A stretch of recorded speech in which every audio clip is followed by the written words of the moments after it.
Well, hello and welcome to Knife Delights. Boy, do I have a treat for everyone today. I got my big brother Gary. Hi, Gary. Hi. Hey, Gary just got back from a big swing across these good old United States, out on the East Coast mainly, right, and down Yeah, south. And you had a problem with your car when it saw an antique store. The brakes went on and it turned in the on. brakes went on, and fortunately, my wife didn't make me go fix it. Oh, well, good for her. Good for her. So we have a plethora of knives here that you picked up on your trip. And we're going to start out, there's too many to do in one video, so we'll break this up into a few videos. But why don't we start with these two terrific buck knives that you found? Okay, so little history. I haven't been too much of a knife collector other than Boy Scouts because of my time in Boy Scouts.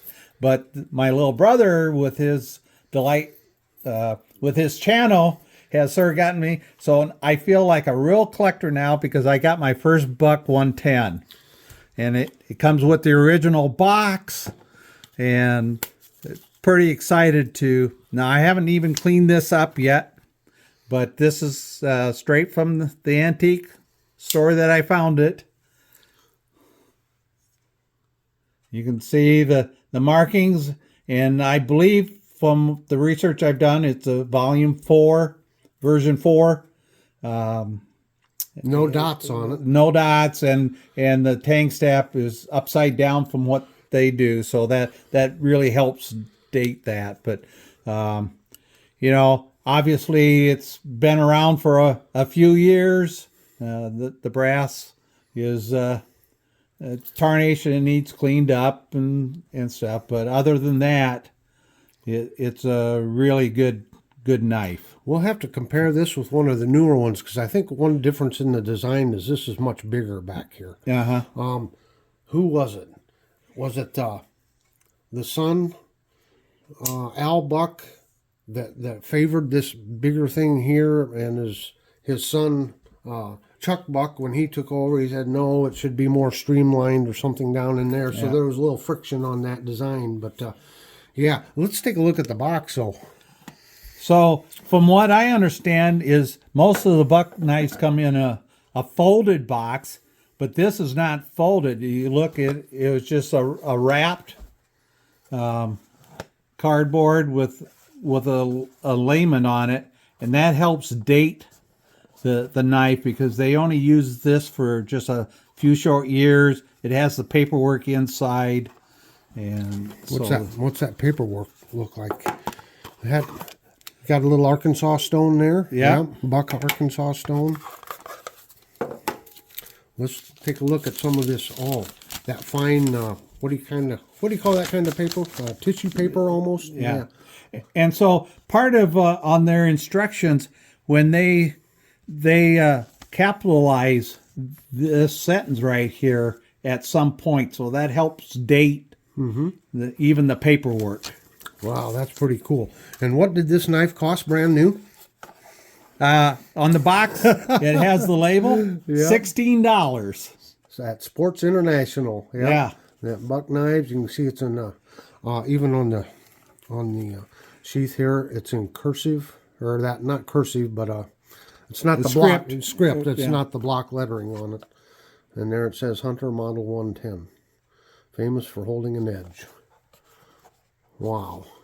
Yeah, that is really cool. Well, congratulations, Gary, for getting such a wonderful knife. And then I also found one more buck, this little trapper. Nice. And that's The the 311. 311, yep. Okay, it has a little damage on the cover here, and the shield is missing. But other than that, the knife has been used. You can see that it's been used, but it's still pretty nice. Now, if I recall, Buck made like 3 different sizes of trappers.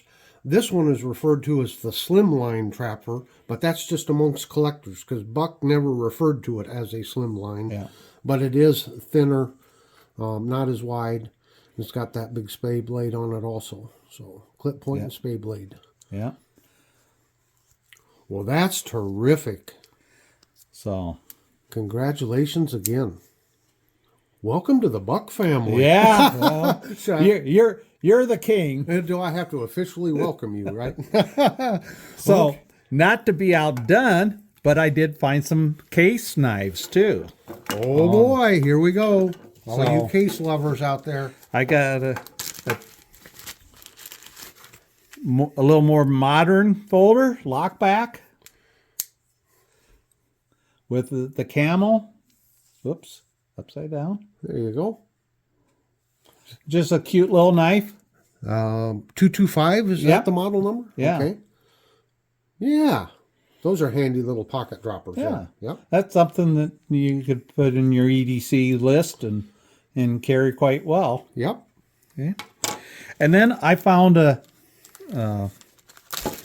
one for the National Knife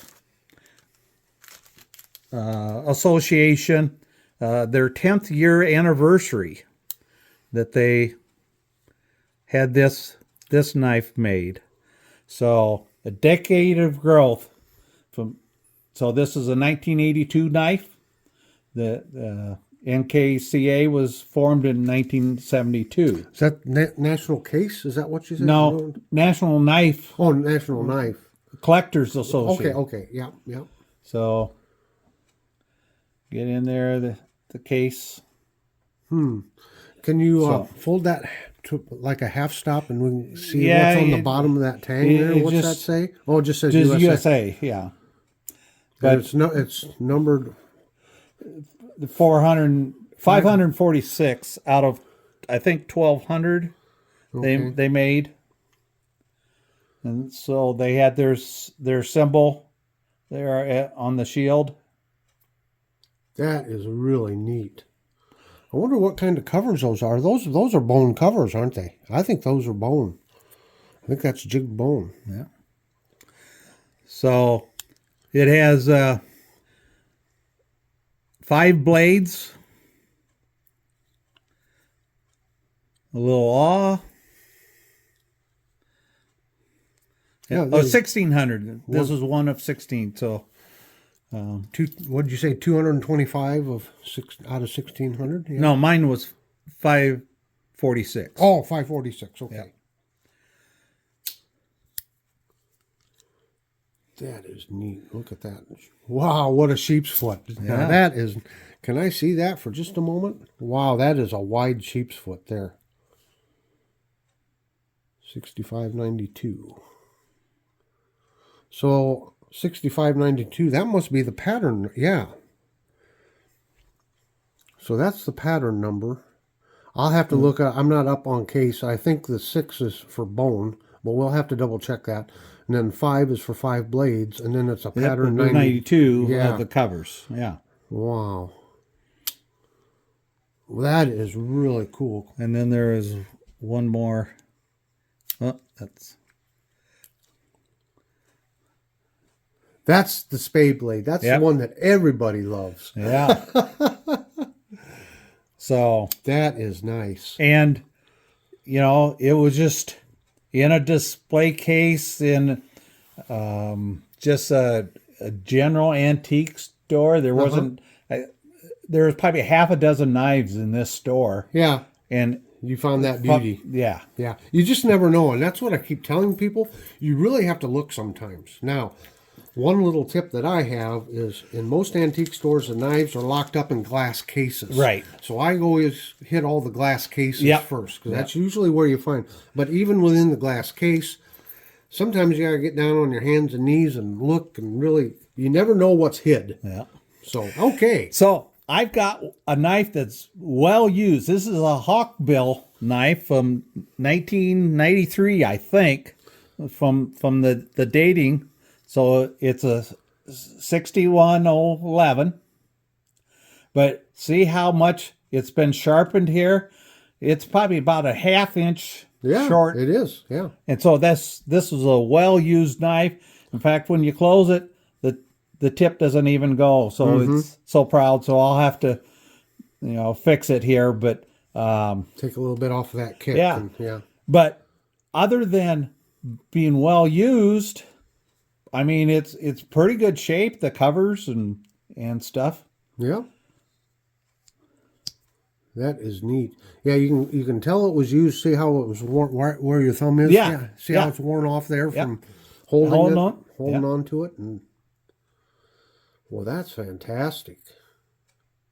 So, All right. you know, I sort of like knives that have some history Oh, sure. behind them, you know? I was just going to ask you, why would you buy a knife where the blade's shot like that? Well, you and I are kind of the same. We hold it and we're holding a piece of history. You think about, gee, what chores and jobs did they do with this knife? And somebody loved it and used it. And, So with my collection of Boy Scout, it's always about the experiences that the boys had growing up using their knives. right.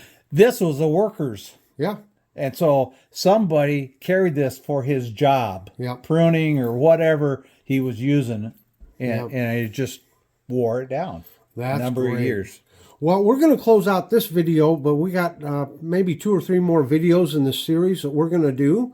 So please remember, I'll leave a link to one of my knife playlists. I got a lot of great videos on buck knives and case knives. And yeah, so Gary, do you have any closing thoughts? No, it's just the hunt for the knives is half the enjoyment of collecting. That's right. Now, do you want to close it out? Have a delightful day. There you go. Have a delightful day, everyone.